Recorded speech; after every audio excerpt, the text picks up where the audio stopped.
शिवोऽहम्। ॐ नमो भगवते वासुदेवाय। ॐ सहना भवतु सहनौ भुनक्तु सह वीर्यं करवावहै तेजस्विनावधीतमस्तु मा विद्विषावहै। ॐ शान्ति शान्ति शान्तिः। श्रुतिस्मृतिपुराणानाम् आलयं करुणालयं नमामि भगवत्पाद शङ्करं लोकशङ्करं शङ्करं शङ्कराचार्यं केशवं बादरायणं सूत्रभाष्यकृतौ वन्दे भगवन्तौ पुनः पुनः। ॐ त्वमेव माता च पिता त्वमेव बन्धुश्च सखा त्वमेव विद्या द्रविणं त्वमेव सर्वं मम देव देव। ओम गुरुदेव भगवान शिव शंकर भोलेनाथ कैलाशपति महाराज की जय। श्री कृष्ण शरणं मम श्री कृष्ण शरणं मम श्री कृष्ण शरणं मम श्री कृष्ण शरणं मम। ओम देव ऋषि नारद भगवान की जय। श्री सूत जी महाराज की जय। शौनक आदि ऋषियों की जय। भगवान व्यास जी महाराज की जय। शुक्रदेव भगवान की जय। शंकराचार्य भगवान की जय। स्वामी चिन्मयानंद भगवान की जय। स्वामी दयानंद भगवान की जय। स्वामी प्रबुधानंद भगवान की जय। माता पिता की जय। सभी गुरु देवताओं की जय। सभी गुरु देवताओं की जय। सभी गुरु देवताओं की जय। सभी गुरु देवताओं की जय। श्री कृष्ण गोविंद हरे मुरारी हे नाथ नारायण वासुदेवा। श्री कृष्ण गोविंद हरे मुरारी हे नाथ नारायण वासुदेवा। श्री कृष्ण गोविंद हरे मुरारी हे नाथ नारायण वासुदेवा। ओम नमो भगवते वासुदेवाय। 12वां स्कंद 9वां अध्याय। सूत जी कहते हैं, जब ज्ञान संपन्न मार्कंडे मुनि ने इस प्रकार स्तुति की, तब भगवान नर नारायण प्रसन्न होकर मार्कंडे जी से कहा। भगवान नारायण ने कहा, सम्मान्य ब्रह्म ऋषि शिरोमणे, तुम चित्त की एकाग्रता, तपस्या, स्वाध्याय, संयम और मेरी अनन्य भक्ति से सिद्ध हो गए हो। तुम्हारे इस जीवन ब्रह्मचर्य व्रत की निष्ठा देखकर हम तुम पर बहुत ही प्रसन्न हुए हैं। तुम्हारा कल्याण हो। मैं समस्त वर देने वालों का स्वामी हूँ, इसीलिए तुम्हें अपना अभीष्ट वर मुझसे मांग लो। मार्कंडे मुनि ने कहा, देव देवेश, शरणागत भयहारी, अच्युत, आपकी जय हो, जय हो। हमारे लिए बस इतना ही पर्याप्त वर है कि अब आपने कृपा करके अपना मनोहर स्वरूप का दर्शन कराया। ब्रह्मा जी, शंकर आदि देवगण योग स्थान के द्वारा एकाग्र हुए मन से ही आपके परम सुंदर श्री चरणों का दर्शन प्राप्त करके कृतार्थ हो गए हैं। आज उन्हीं आपने मेरे नेत्रों के सामने प्रकट होकर मुझे धन्य बनाया है। पवित्र कीर्ति महानुभवों के शिरोमणि कमल नयन, फिर भी आपकी आज्ञा के अनुसार मैं आपसे वर मांगता हूँ। मैं आपकी वह माया देखना चाहता हूँ जिससे मोहित होकर सभी लोग और लोकपाल अद्वितीय वस्तु ब्रह्म में अनेक प्रकार के भेद विभेद देखने में लगते हैं। सूत जी कहते हैं, शौनक जी, जब इस प्रकार मार्कंडे मुनि ने भगवान नर नारायण की इच्छा अनुसार स्तुति पूजा कर ली एवं वरदान मांग लिया, तब उन्होंने मुस्कुराते हुए कहा, ठीक है, ऐसा ही होगा। इसके बाद अपने आश्रम बद्रिक को चले गए। मार्कंडे मुनि अपने आश्रम पर रहकर निरंतर इस बात का चिंतन करते रहते कि मुझे माया के दर्शन कब होंगे। वह अग्नि, सूर्य, चंद्रमा, जल, पृथ्वी, वायु, आकाश एवं अंतःकरण में और तो क्या सर्वत्र भगवान के ही दर्शन करते हुए मानसिक वस्तुओं से उनका पूजन करते रहते। कभी कभी तो उनके हृदय में प्रेम की ऐसी बाढ़ आ जाती कि उसकी प्रवाह में डूबने उतरने लगते। उन्हें इस बात की भी याद न रहती कि कब कहाँ किस प्रकार भगवान की पूजा करनी चाहिए। ऐसा प्रेम। शौनक जी, एक दिन की बात है, संध्या के समय पुष्पभद्रा नदी के तट पर मार्कंडेय मुनि भगवान की उपासना में तन्मय हो रहे थे। ब्राह्मण उसी समय एक बड़े जोर की आंधी चलने लगी। उस आंधी के कारण बड़ी भयंकर आवाज होने लगी और बड़े विकराल बादल आकाश में मंडराने लगे। बिजली चमक चमक कर कड़कड़ाने लगी और रथ के धुरे से समान जल की मोटी मोटी धाराएं पृथ्वी पर गिरने लगी। यही नहीं, मार्कंडेय मुनि को ऐसा दिखाई पड़ा कि चारों समुद्र समूची पृथ्वी को निगलते हुए उमड़ रहे हैं। आंधी के वेग से समुद्र की बड़ी बड़ी लहरें उठ रही है, बड़े भयंकर भंवर पड़ रहे हैं और भयंकर ध्वनि कान फाड़े डालती है। स्थान स्थान पर बड़े बड़े मगर उछल रहे हैं। कुछ उस समय बाहर भीतर चारों ओर जल ही जल दिखता है। ऐसा जान पड़ता था कि उस जल राशि में पृथ्वी ही नहीं, स्वर्ग भी डूबा जा रहा है। ऊपर से बड़े वेग की आंधी चल रही है और बिजली चमक रही है, जिससे संपूर्ण जगत संतप्त हो रहा है। जब मार्कंडेय मुनि ने देखा कि इस जल प्रलय में सारी पृथ्वी डूब गई है, अद्विज, स्वदज, अंडज और जरायुज चारों प्रकार के प्राणी स्वयं वे भी अत्यंत व्याकुल हो रहे हैं, तब वे उदास हो गए और साथ ही अत्यंत भयभीत भी। उनके सामने ही प्रलय समुद्र में भयंकर लहरें उठ रही थी। आंधी के वेग से जलराशि उछल रही थी और प्रलय कालीन बादल बरस कर समुद्र को और भी भरते जा रहे थे। उन्होंने देखा कि समुद्र ने द्वीप, वर्ष और पर्वतों को, सारी पृथ्वी को डुबो दिया है। पृथ्वी, अंतरिक्ष, स्वर्ग, ज्योतिर्मय मंडल, ग्रह, नक्षत्र एवं तारों के समूह और दिशाओं के साथ तीनों लोक जल में डूब गए। बस उस समय एकमात्र महामुनि मार्कंडेय ही बचे रहे। उस समय वे पागल और अंधे के समान जटा फैलाकर यहाँ से वहाँ, वहाँ से यहाँ भाग भाग कर अपने प्राणों को बचाने की चेष्टा कर रहे थे। वह भूख प्यास से व्याकुल हो रहे थे। किसी ने बड़े बड़े मगर तो कहीं किसी और बड़े बड़े तिमिंगल मगच उन पर टूट पड़ते। किसी ओर से हवा का झोंका आता तो किसी ओर से लहरों के थपेड़े उन्हें घायल कर देते। इस प्रकार इधर उधर भटकते भटकते वे अपार अज्ञान अंधकार में पड़ गए, बेहोश हो गए और इतने थक गए कि उन्हें पृथ्वी और आकाश का भी ज्ञान न रहा। वे कभी बड़े भारी भंवर में पड़ जाते, कभी तरल तरंगों की चोट से चंचल हो उठते। जब कभी जल जंतु आपस में एक दूसरे पर आक्रमण करते, तब ये अचानक उनके शरीर बन जाते। कहीं शोकग्रस्त हो जाते और कहीं मोहग्रस्त। कभी दुख, कहीं दुखों की निमित्त आते तो कभी तनिक सुख भी मिल जाता। कभी भयभीत होते, कभी मर जाते तो कभी तरह तरह के रोग उन्हें सताने लगते। इस तरह मार्कंडेय मुनि विष्णु भगवान की माया के चक्कर में मोहित हो रहे थे। उस प्रलय काल में के समुद्र में भटकते भटकते उन्हें सैकड़ों हजारों की ही नहीं, लाखों करोड़ों वर्ष बीत गए। शौनक जी, मार्कंडेय मुनि इसी प्रकार प्रलय के जल में बहुत समय तक भटकते रहे। एक बार उन्होंने पृथ्वी के एक टीले पर एक छोटा सा बरगद का पेड़ देखा। उससे हरे हरे पत्ते और लाल लाल फल शोभायमान हो रहे थे। बरगद के पेड़ में ईशान कोण पर एक डाल थी, उसमें एक पत्तों का दोना सा बन गया था। उसी पर एक बड़ा ही सुंदर नन्हा सा शिशु लेटा रहा था। उसके शरीर से ऐसी उज्जवल छटा छिटक रही थी जिसके आसपास का अंधेरा दूर हो रहा था। वह शिशु मकृत मणि के समान सांवला था। मुख कमल पर सारा सौंदर्य फूटा पड़ता था। गर्दन शंख के समान उतार चढ़ाव वाली थी। छाती चौड़ी थी। तोते किसी चोंच के समान सुंदर नासिका और भौहें बड़ी ही मनोहर थी। काली काली घुंघराली अलकों पर कोपलों पर लटक रही थी और श्वास लगने से कभी कभी हिल भी जाती थी। शंख के समान घुमावदार कानों में अनार के लाल लाल फूल शोभायमान हो रहे थे। मूंगे के समान लाल लाल होठों की कांति से उनकी सुधामयी श्वेत मुस्कान कुछ लाल मिश्रित हो रही थी। नेत्रों के कोने कमल के भीतरी भाग के कमल समान तनिक लाल लाल थे।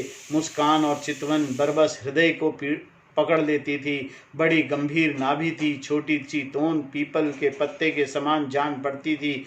वह श्वास लेने पर समय समय पर उस पर पड़ी हुई बलें तथा नाभि भी हिल जाया करती थी। नन्हे नन्हे हाथों से बड़ी सुंदर सुंदर अंगुलियां थी। वह शिशु अपने दोनों कर कमलों के एक चरण कमल को मुख में डालकर चूस रहा था। मार्कंडे मुनि यह दिव्य दृश्य देखकर अत्यंत विस्मित हो गए। शौनक जी, उस दिव्य शिशु को देखते ही मार्कंडे मुनि की सारी थकावट जाती रही। आनंद से उनके हृदय कमल में नेत्र कमल खिल गए, शरीर पुलकित हो गया।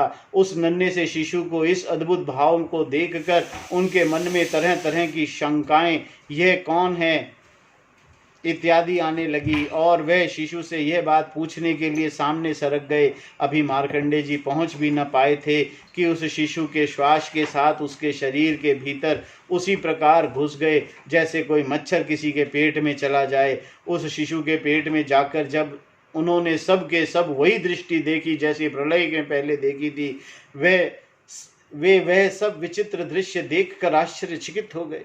वह मोहवश कुछ विचार भी न सके। उन्होंने उस शिशु के उदर में आकाश, अंतरिक्ष, ज्योतिर्मंडल, पर्वत, समुद्र, द्वीप, वर्ष, दिशाएं, देवता, दैत्य, वन, देश, नदियां, नगर, खाने, किसानों के गांव, अहीरों की बस्तियां, आश्रम, वर्ण, उनके आचार व्यवहार, पंच महाभूत, भूतों से बने हुए प्राणियों के शरीर तथा पदार्थों, अनेक युग और कल्पों के भेद, युक्त काल आदि सब कुछ देखा। केवल इतना ही नहीं, जिन देशों, वस्तुओं और कालों के द्वारा जगत का व्यवहार संपन्न होता है वह सब कुछ वहां विद्यमान था। कहाँ तक कहें, यह संपूर्ण विश्व न होने पर भी वहां सत्य के समान प्रतीत होता देखा। हिमालय पर्वत, वही पुष्पभद्रा नदी, उसके तट पर अपना आश्रम और वहां रहने वाले ऋषियों को मार्कंडे जी ने प्रत्यक्ष ही देखा। इस प्रकार संपूर्ण विश्व को देखते ही देखते वह उस दिव्य शिशु के श्वास के द्वारा बाहर आ गए और फिर प्रलयकालीन समुद्र में गिर पड़े। अब फिर उन्होंने देखा कि समुद्र के बीच पृथ्वी टीले पर वही बरगद का पेड़ ज्यों का त्यों विद्यमान है और उसके पत्ते के दोने में वही शिशु सोया है। उसके अधरों में प्रेमामृत परिपूर्ण मंद मंद मुस्कान है और अपनी प्रेम पूर्ण चितवन से वह मार्कंडे जी की ओर देख रहा है। अब मार्कंडे मुनि इंद्रियातीत भावनाओं को उस शिशु के रूप में क्रीड़ा कर रहे थे और नेत्रों के मार्ग से पहले ही हृदय में विराजमान हो चुके थे। आलिंगन करने के लिए बड़े श्रम से कठिनाइयों से आगे बढ़े, परंतु शौनक जी, भगवान केवल योगियों को ही नहीं, स्वयं योग के भी स्वामी हैं और सबके हृदय में छिपे रहने वाले हैं। अभी मार्कंडे मुनि उनके पास पहुंचे भी न थे कि वह तुरंत अंतर ध्यान हो गए। ठीक वैसे ही जैसे अभागे और असमर्थ पुरुषों के परिश्रम का पता नहीं चलता कि वह फल दिए बिना ही क्या हो गया। शौनक जी, उस शिशु के अंतर ध्यान होते ही बरगद का वृक्ष तथा प्रलयकालीन दृश्य एवं जल भी तत्काल लीन हो गया और मार्कंडे मुनि ने देखा कि मैं तो पहले के समान आश्रम में बैठा हुआ हूँ। श्री कृष्ण गोविंद हरे मुरारी, हे नाथ नारायण वासुदेवा। 10वां अध्याय। सूत जी कहते हैं, शौनक आदि ऋषियों, मार्कंडे मुनि इस प्रकार नारायण निर्मित योग माया वैभव का अनुभव किया। अब यह निश्चय करके कि वह माया से मुक्त होने के लिए मायापति भगवान की शरण ही एकमात्र उपाय है, उन्हीं की शरण में स्थित हो गए। मार्कंडे जी ने मन ही मन कहा, प्रभु, आपकी माया वास्तव में प्रतीति मात्र होने पर भी सत्य ज्ञान के समान प्रकाशित होती है और बड़े बड़े विद्वान भी उसके खेलों में मोहित हो जाते हैं और आपके श्री चरण कमल ही शरणागतों को सब प्रकार से अभय दान करते हैं। इसीलिए मैंने उन्हीं की शरण ग्रहण की है। सूत जी कहते हैं, मार्कंडे जी इस प्रकार शरणागति की भावना से तन्मय हो रहे थे। उसी समय भगवान शंकर भगवती पार्वती जी के साथ नंदी पे सवार होकर आकाश मार्ग से विचरते हुए उधर आ निकले और मार्कंडे जी को उस अवस्था में देखा।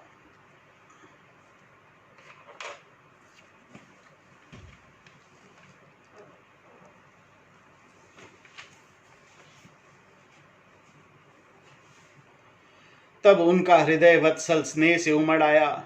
उन्होंने शंकर जी से कहा, भगवान तनिक इस ब्राह्मण की ओर तो देखिए, जैसे तूफान शांत हो जाने पर समुद्र की लहरें शांत हो जाती हैं और समुद्र अति गंभीर हो जाता है, वैसे ही इस ब्राह्मण का शरीर, इंद्रिय और अंतःकरण शांत हो रहा है। समस्त सिद्धियों के दाता आप ही हैं, इसीलिए कृपा करके इस ब्राह्मण की तपस्या का प्रत्यक्ष फल दीजिए। भगवान शंकर ने कहा, देवी, यह ब्रह्म ऋषि लोक अथवा परलोक की कोई भी वस्तु नहीं चाहते, और तो क्या इनके मन में कभी मोक्ष की भी आकांक्षा नहीं होती। इसका कारण यह है कि घट घटवासी अविनाशी भगवान के चरण कमलों में इन्हें प्रेम भक्ति प्राप्त हो चुकी है।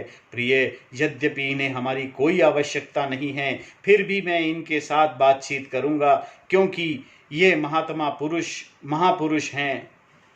जीव मात्र के लिए सबसे बड़े लाभ की बात है कि संत पुरुषों का समागम प्राप्त हो। सूत जी कहते हैं, शौनक जी, भगवान शंकर समस्त विद्याओं के प्रवर्तक और सारे संसार के प्रेमी हृदयों में विराजमान अंतर्यामी प्रभु हैं। जगत के जितने भी संत हैं उनके एकमात्र आश्रय और आदर्श भी वही हैं। भगवती पार्वती के इस प्रकार कहकर भगवान शंकर मार्कंडे मुनि के पास गए। उस समय मार्कंडे मुनि की समस्त मनोवृत्तियां भागवत भाव में तन्मय थी। उन्हें अपने शरीर और जगत की बिल्कुल पता ही ना था, इसीलिए उस समय वे भी न जान सके कि मेरे सामने सारे विश्व की आत्मा स्वयं भगवान गौरी शंकर पधारे हुए हैं। शौनक जी, सर्वशक्तिमान भगवान कैलाशपति से यह बात छिपी न रही कि मार्कंडे मुनि इस समय किस अवस्था में हैं। इसीलिए जैसे वायु अवकाश के स्थान पर अनायास ही प्रवेश कर जाती है, वैसे ही अपनी योग माया से मार्कंडे मुनि के हृदय काश में प्रवेश कर गए। मार्कंडे मुनि ने देखा कि उनके हृदय में तो भगवान शंकर के दर्शन हो रहे हैं। शंकर जी के सिर पर बिजली के समान चमकीली पीली पीली जटाएं शोभायमान हो रही हैं। 3 नेत्र हैं और 10 भुजाएं, तगड़ा लंबा शरीर, उदयकालीन सूर्य के समान तेजस्वी शरीर पर बाघंबर धारण किए हुए हैं। उनके हाथों में शूल, खड़वंग, ढाल, रुद्राक्ष माला, डमरू, खप्पर, तलवार और धनुष लिए हैं। मार्कंडे मुनि अपने हृदय में अकस्मात भगवान शंकर का यह रूप देखकर विस्मित हो गए।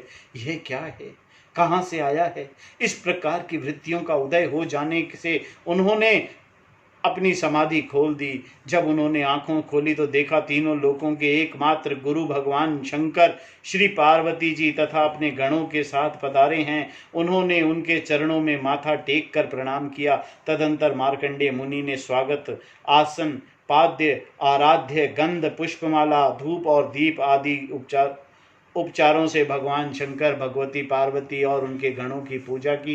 इसके तत्पश्चात मार्कंडे मुनि ने उनसे कहने लगे, सर्वव्यापक और सर्वशक्तिमान प्रभु, आप अपनी आत्मभूति और महिमा से ही पूर्ण काम हैं। आपकी शांति और सुख से ही सारे जगत में सुख शांति का विस्तार हो रहा है। ऐसी अवस्था में मैं आपकी क्या सेवा करूं? मैं आपके त्रिगुणातीत सदाशिव स्वरूप को और सत्व गुण को युक्त शांत स्वरूप को नमस्कार करता हूं। मैं आपके रजोगुण युक्त सर्व प्रवर्तक रूप स्वरूप एवं तमोगुण युक्त अघोर स्वरूप को भी नमस्कार करता हूँ। सूत जी कहते हैं, शौनक जी, जब मार्कंडे जी मुनि ने संतों के परम आश्रय देवादिदेव भगवान शंकर की इस प्रकार स्तुति की, तब वह उन पर अत्यंत संतुष्ट हुए और बड़े प्रसन्न चित्त से हंसते हुए कहने लगे। भगवान शंकर ने कहा, मार्कंडे जी, ब्रह्मा, विष्णु तथा मैं इन तीनों के वरदाताओं के स्वामी हैं। हम लोगों का दर्शन कभी व्यर्थ नहीं जाता। हम लोगों की मरणशील मनुष्य भी अमृत तत्व की प्राप्ति कर लेता है। इसलिए तुम्हारी जो इच्छा हो वही वर मांग लो। ब्राह्मण स्वभाव से परोपकारी, शांत चित्त एवं अनासक्त होते हुए वह किसी के साथ वैर भाव नहीं रखते और समदर्शी होने पर भी प्राणियों को कष्ट देकर उनके निवारण के लिए पूरे हृदय से जुट जाते हैं। उनकी सबसे बड़ी विशेषता तो यह होती है कि वह हमारे अनन्य प्रेमी एवं भक्त होते हैं। सारे लोक और लोकपाल ऐसे ब्राह्मणों की वंदना, पूजा और उपासना किया करते हैं। केवल वह ही क्यों, मैं, भगवान ब्रह्म और तथा स्वयं साक्षात ईश्वर विष्णु भी उनकी सेवा में संलग्न रहते हैं। ऐसे शांत महापुरुष मुझ में, विष्णु भगवान में, ब्रह्म में और अपने में और सब जीवों में अणु मात्र भी भेद नहीं देखते, सदा सर्वदा सर्वत्र और सर्वथा एक रस आत्मा ही को ही दर्शन करते हैं। इसीलिए हम तुम्हारे जैसे महात्माओं की स्तुति और सेवा करते हैं। मार्कंडे जी, केवल जल में तीर्थ ही तीर्थ नहीं होता, केवल जड़ मूर्ति ही देवता नहीं होती। सबसे बड़े तीर्थ और देवता तो तुम्हारे जैसे संत हैं, क्योंकि वे तीर्थ और देवता बहुत ही दिनों में पवित्र करते हैं, परंतु तुम लोग दर्शन मात्र से ही पवित्र कर देते हो। हम लोग तो ब्राह्मणों को नमस्कार करते हैं, क्योंकि वे चित्त एकाग्रता, तपस्या, स्वाध्याय, धारणा, ध्यान और समाधि के द्वारा हमारे वेदमय शरीरों को धारण करते हैं। मार्कंडे जी, बड़े बड़े महापापी और अंतयज भी तुम्हारे जैसे महापुरुषों के चरित्र श्रवण और दर्शन से शुद्ध हो जाते हैं, फिर तो वे तुम लोगों के संभाषण और सहवास आदि से शुद्ध हो जाएं, इसमें तो कहना ही क्या। सूत जी कहते हैं, शौनक आदि ऋषियों, चंद्रभूषण भगवान शंकर की एक एक बात धर्म के गुप्ततम रहस्यों से परिपूर्ण थी। उसके एक एक अक्षर में अमृत का समुद्र भरा हुआ था। मार्कंडे मुनि अपने कानों के द्वारा पूरी तन्मयता के साथ उसका पान करते रहे, परंतु उन्हें तृप्ति न हुई। वह चिरकाल तक भगवान विष्णु की माया में भटक चुके थे, अब बहुत थके हुए भी थे। भगवान शिव की कल्याणी वाणी का अमृत पान करने से उनके सारे कलेश नष्ट हो गए। उन्होंने भगवान शंकर से इस प्रकार कहा। मार्कंडे महामुनि ने कहा, सचमुच सर्वशक्तिमान भगवान की यह लीला सभी प्राणियों को समझ के परे है। भला देखो तो सही, सारे जगत के स्वामी होकर भी अपने अधीन रहने वाले मेरे जैसे जीवों की वंदना और स्तुति करते हैं। धर्म के प्रवचन कर प्राय प्राणियों के धर्म का रहस्य और स्वरूप समझने के लिए उनका आचरण और अनुमोदन करते हैं, तथा कोई धर्म का आचरण करता है तो कोई प्रशंसा भी करते हैं। जैसे जादूगर अपने खेल दिखलाता है, उन खेलों में उसके प्रभाव से कोई अंतर नहीं पड़ता, वैसे ही आप अपनी स्वज मोहिनी माया से प्रवृत्तियों को स्वीकार करके किसी की वंदना स्तुति आदि करते हैं, तो केवल इसी काम के द्वारा आपकी महिमा की कोई त्रुटि नहीं आती। आपने स्वप्न दृष्टा के समान अपने मन से संपूर्ण विश्व की सृष्टि की है, और इसमें स्वयं प्रवेश करके कर्ता न होने पर भी कर्म करने वाले गुणों के द्वारा कर्ता के समान प्रतीत होते हैं। भगवान आपका त्रिगुण स्वरूप होने पर भी उनके परे उनकी आत्मा के रूप में स्थित हैं। आप भी समस्त ज्ञान के मूल केवल अद्वितीय ब्रह्म स्वरूप हैं। मैं आपको नमस्कार करता हूँ। अनंत, आपके श्रेष्ठ दर्शन से बढ़कर ऐसी कौन सी वस्तु है जिसे मैं वरदान के रूप में मांगू। मनुष्य आपके दर्शन से ही पूर्व काम और सत्य संकल्प हो जाते हैं। आप स्वयं तो पूर्ण हैं ही, आपने भक्तों की भी समस्त कामनाओं को पूर्ण करने वाले हैं। इसीलिए मैं आपका दर्शन प्राप्त कर लेने पर भगवान में, उनके शरणागत भक्तों में और आप में मेरी अविचल भक्ति सदा सर्वदा बनी रहे। सूत जी कहते हैं, शौनक जी, जब मार्कंडे मुनि सुमधुर वाणी से इस प्रकार भगवान शंकर की स्तुति और पूजा की, तब उन्होंने भगवती पार्वती की प्रसाद प्रेरणा से यह बात कही, महर्षि, तुम्हारी सारी कामनाएं पूर्ण हो, इंद्रियातीत परमात्मा में तुम्हारी अनन्य भक्ति सदा सर्वदा बनी रहे, कल्प पर्यंत तुम्हारा पवित्र यश फैले और तुम अजर एवं अमर हो जाओ। ब्रह्मन, तुम्हारी ब्रह्म तेज तो सर्वदा अक्षुण रहेगा। तुम्हें भूत, भविष्य और वर्तमान के समस्त विषयों के ज्ञानों का एक अधिष्ठान रूप ज्ञान और वैराग्य युक्त स्वरूप स्थिति की प्राप्ति हो जाए। तुम पूर्ण पुराण का आचार्य तत्व भी प्राप्त हो। सूत जी कहते हैं, शौनक जी, इस प्रकार त्रिलोचन भगवान शंकर मार्कंडे मुनि को वर देकर भगवती पार्वती से मार्कंडे मुनि की तपस्या और उनके प्रलय संबंधी अनुभवों का वर्णन करते हुए वहां से चले गए। भृगुवंशी शिरोमणि मार्कंडे मुनि को उन महायोग के परम फल प्राप्त हो गया। वे भगवान के अनन्य प्रेमी हो गए। अब भी वे भक्ति भाव रहित हृदय से पृथ्वी पर विचरण किया करते हैं। परम ज्ञान संपन्न मार्कंडे मुनि ने भगवान योग माया से जिस अद्भुत लीला का अनुभव किया था, वह मैंने आप लोगों से सुना दिया। शौनक जी, यह जो मार्कंडे जी ने अनेक कल्पों का सृष्टि प्रलयों का अनुभव किया, वह भगवान की माया ही वैभव है। तत्कालिक था और उन्हीं के लिए था, सर्वसाधारण के लिए नहीं।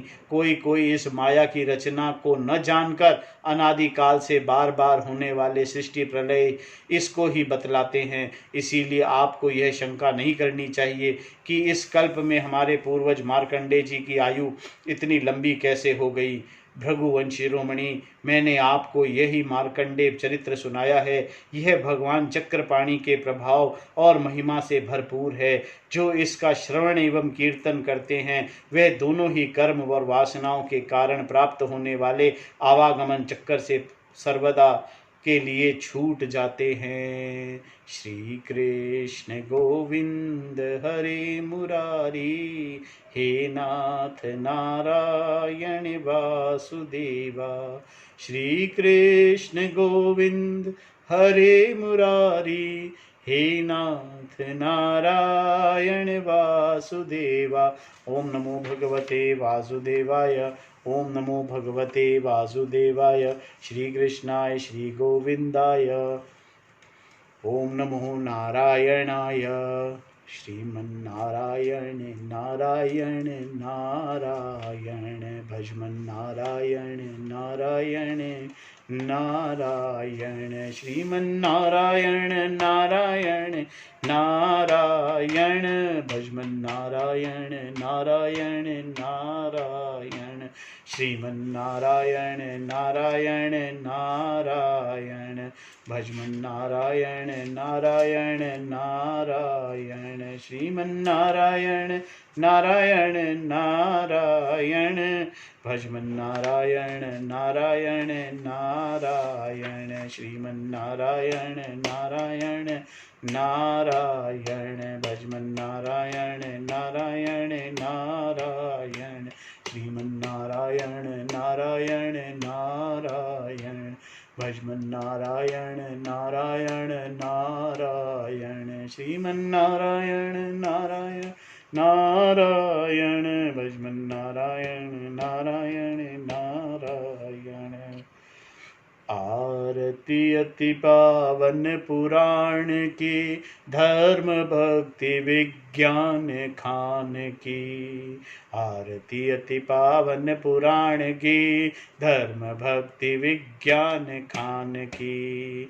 महापुराण भागवत निर्मल शुक मुख विगलित निगम कल्प फल, परमानंद सुधा रसमय कल, लीलारति रस रस निदान की। आरती अति पावन पुराण की, धर्म भक्ति विज्ञान खान की।